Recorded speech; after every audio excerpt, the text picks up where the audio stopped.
On va commencer le détourage d'un objet. C'est ce que l'on fait le plus rapidement et le plus souvent dans Photoshop qui va nous permettre en fait d'isoler un objet choisi dans une scène. Donc ça peut être ici, mais donc ça va être plus compliqué. Par exemple, on pourrait vouloir garder la voiture qui est juste là. Ok. On va surtout le faire ici pour le canapé. Il y a plein de méthodes pour le faire. On va en voir plusieurs. Là, on va en voir des rapides. Il y en a des plus simples, des plus compliqués, des plus rapides, des plus précises. Il y en a vraiment une multitude de différences et de possibilités pour détourer et isoler un objet. On va voir dans cette vidéo pour isoler un objet grâce à l'outil plume. On va commencer avec, pardon, pas l'outil plume, l'outil baguette magique, excusez-moi. L'outil baguette magique se trouve dans la palette des outils, juste ici, et partage son espace avec l'outil de sélection rapide. Donc soit vous avez une petite baguette, si vous avez une version moins récente, ça ressemble plus à une baguette de fée. Là c'est un peu moins, mais ça ressemble plus à une baguette de fée avec une étoile au bout. Maintenant ils l'ont un peu changé. Là c'est plus la baguette de magicien. Et sinon vous avez la sélection rapide. On va commencer avec l'outil de baguette magique. Le but en fait ça va être de garder que le canapé, enfin que le fauteuil avec les pieds, pour par exemple le mettre sur un fond blanc. On ne veut plus de ce qu'il y a tout autour, on veut garder que le canapé, que le fauteuil et avoir un fond blanc derrière. Je prends l'outil baguette magique et si je clique, par défaut, vous allez voir, il va avoir ici une petite sélection qui va se créer, vous voyez.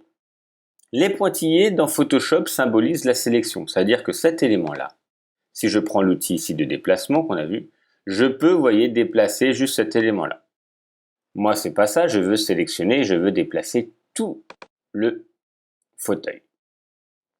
En fait, on va pouvoir, là c'est compliqué parce que vous voyez, ça prend pas tout le fauteuil, c'est pas magique, ça prend pas tout le fauteuil. On va pouvoir jouer en fait sur la tolérance. Ce qui va se passer avec l'outil baguette magique. L'image est composée, vous voyez, de pixels. Quand je clique, que ça soit en zoom comme ça ou en zoom arrière, en fait, on clique sur toujours un carré de couleur. Ce que fait le logiciel, c'est qu'il détecte la couleur sur laquelle j'ai cliqué et choisit des tolérances, une approche plus ou moins importante de la couleur de référence, donc c'est la couleur ici, et va prendre autour des couleurs approchantes. Vous voyez, il n'a pas pris celle-là parce que pour lui, il y a trop de différences, donc il se dit, ça ne doit pas être le même objet. Et donc, on va pouvoir jouer comme ça sur la tolérance. La tolérance, c'est la capacité à reconnaître les couleurs approchantes. Juste une petite précision, la baguette magique, c'est pas magique comme son nom l'indique, ok? C'est vraiment pour isoler des objets qui ont un fort contraste entre le fond et la forme. Même là, c'est pas sûr que ça marche très bien, je vais vous montrer, parce qu'il y a des avantages et des inconvénients quand même à la baguette magique. Alors, on va pouvoir, ici, sur la baguette magique, retrouver les options qui se trouvent juste là. À chaque fois, pour chaque outil, c'est pareil, vous avez l'option qui est ici. Donc là, on voit l'outil et on voit différentes possibilités. Soit ici, une nouvelle sélection, soit ajouter à la sélection, soit soustraire à la sélection, soit intersection. En fait, ce qui se passe, c'est quand c'est la première qui est sélectionnée, je clique, j'ai une sélection qui s'est créée. Si je reclique là, si je reclique là, par exemple, ça supprime la première sélection pour en prendre juste une nouvelle. Si je clique sur la deuxième, c'est celle qu'on va utiliser le plus, en fait, si vous regardez, il y a un petit plus en bas. Ici, en bas de ma baguette magique, j'ai un petit plus. C'est-à-dire que si je clique une première fois et je clique plus loin, ça va additionner comme ça au fur et à mesure sans perdre la sélection. Si je fais à l'inverse l'autre, il y a un petit moins, donc ça va soustraire la sélection sur laquelle j'aurais cliqué. Et il y a la dernière qui va permettre en fait de faire ce qui est en commun. Si vous ne retrouvez pas ici ces petits icônes, pour additionner, vous pouvez appuyer sur Shift, donc la touche majuscule, vous voyez, il y a le petit plus qui apparaît, et à l'inverse, sur moins, sur Alt, ça fait le petit moins. Voilà. Donc maintenant, on va pouvoir jouer sur la tolérance. Ici, on voit donc la taille, on voit la tolérance ici. Si on met 255, ça va prendre toute l'image, parce que c'est considéré sur 255 couleurs. Et on va pouvoir faire varier comme ça notre tolérance. Ça va prendre plus ou moins, vous voyez, de pixels approchants.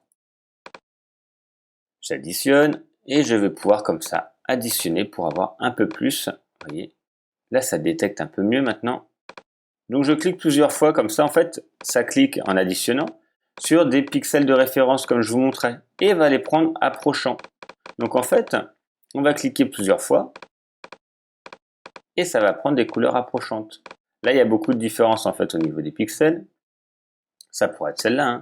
Vous voyez, si je zoome un petit peu et que je travaille sur cet élément-là, j'additionne, on va y arriver.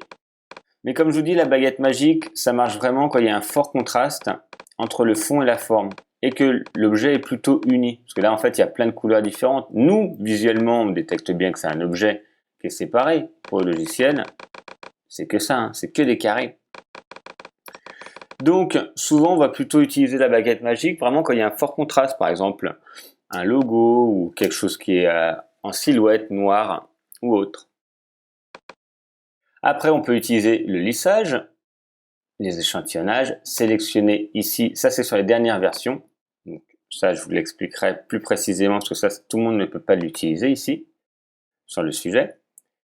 Et donc, en fait, on va vraiment choisir peut-être par la suite d'autres outils pour sélectionner. La baguette magique, là, le sujet, il l'a détecté, vous voyez, c'est en fait, il calcule, ça c'est sur les dernières versions, c'est assez magique, hein.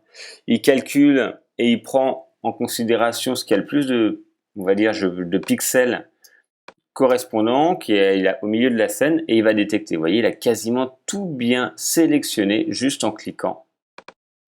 Juste en cliquant sur sélectionner le sujet. Il y a juste ici un tout petit bout de pied qui n'a pas été pris en compte. Donc ça, on peut l'additionner. Vous voyez. Et en fait, c'est assez rapide. Alors, c'est pas encore parfait, c'est pas la meilleure méthode pour faire du détourage, mais ça nous permet rapidement d'avoir en fait juste mon canapé que je peux mettre après où je veux, que je peux déplacer.